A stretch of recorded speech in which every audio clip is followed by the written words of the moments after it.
안녕하십니까. 오늘 또 제가 번역한 책 하나를 소개하겠습니다.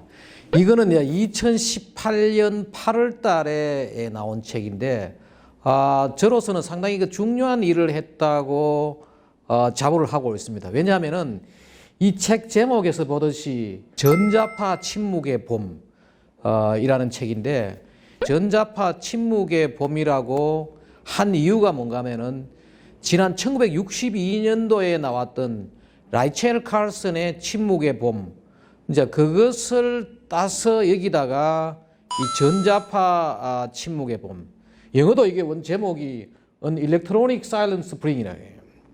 미국에서 나온 이 책인데, 이게 왜 이게 중요하냐, 특히 우리나라의 일반인들을 위해서 전자파의 환경성 문제를 고발한 책이기 때문에 이게 중요합니다. 지난 1962년도에 나왔던 라이첼 칼슨의 침묵에 보면 바로 이 화학물질, 특히 그 당시에 농약에 대한 이제 경고성 문제를 제기했는데, 21세기에 와가지고 문제가 뭐냐?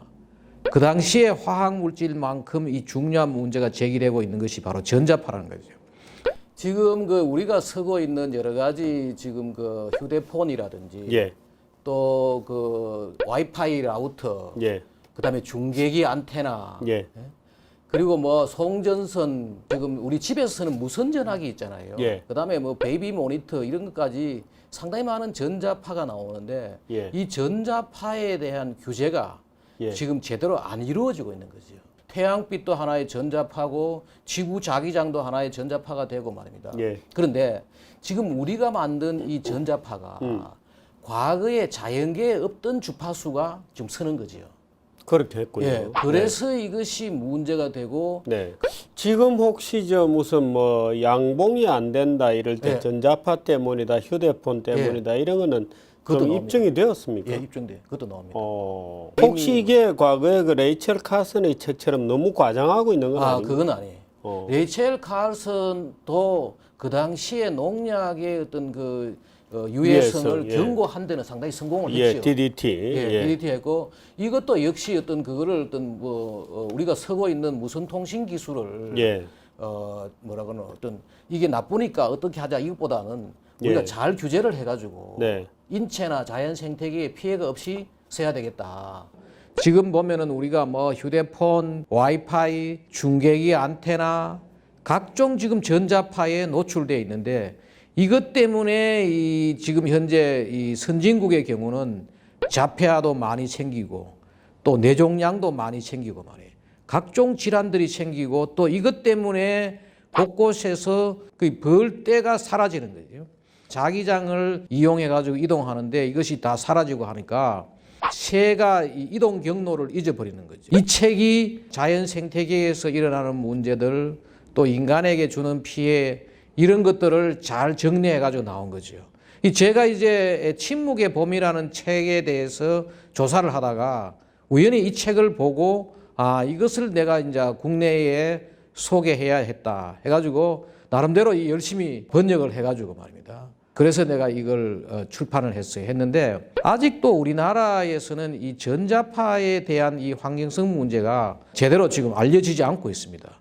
특히 환경부에서는 전자파가 환경 유해 요소라고도 분류도 하지 않고, 앞으로 아마 우리가 지금 환경정책기본법에 이 전자파에 대한 문제를 법적으로 이걸 제기를 해야 됩니다. 지금 자기도 모르게 이게 불면증 걸리는 사람들, 중간에 심장 문제, 여러 가지 피로라든지 이런 것들이 다 이 전자파에, 집에서 와이파이를 많이 쓰기 때문에, 그런데 많은 사람들이 이걸 잘 모르고 있는 거죠. 이 책에 보면 그런 내용이 나옵니다. 과거 70년대에 담배의 유해성이 제대로 보급되지 않았을 때는 담배에 비행기 안에서도 담배를 피우고 말입니다. 실내에서도 담배를 피웠는데, 이 나중에 이게 문제가 제기되니까 여기에 대한 규제가 들어가기 시작한 거죠. 그리고 이 책에 또 그런 얘기도 나옵니다. 무슨 이야기 하면은, 인류가 원래 새로운 문명의 이익이라든지 새로운 물질을 만들었을 때 그냥 사용하는 거죠. 그러다가 나중에 문제가 되면은 거기에 대한 규제라든지 법이라든지 이런 것들이 만들어졌다. 그 대표적인 사례로 바로 뭐냐면은 자동차 같은 것들이. 처음에 자동차가 나왔을 때는 뭐 신호등도 필요도 없었고 그냥 차가 다녔는 거예요. 그러다 보니까 교통사고가 나고 하니까 신호등도 필요해지고 대기오염 물질이 나오니까 그 대기오염을 줄이기 위한 여러 가지 기술들이 개발되었다는 거죠. 지금 현재 우리가 쓰고 있는 휴대폰이라든지 여러 가지 와이파이, 중계기, 안테나 여러 가지 이 무선 통신 기술들이 아직 자연 생태계에 미치는 영향 또 인체에 미치는 영향 이런 것들이 제대로 몰라가지고 사람들은 피해를 당하면서 모르고 그냥 지나치는 거죠.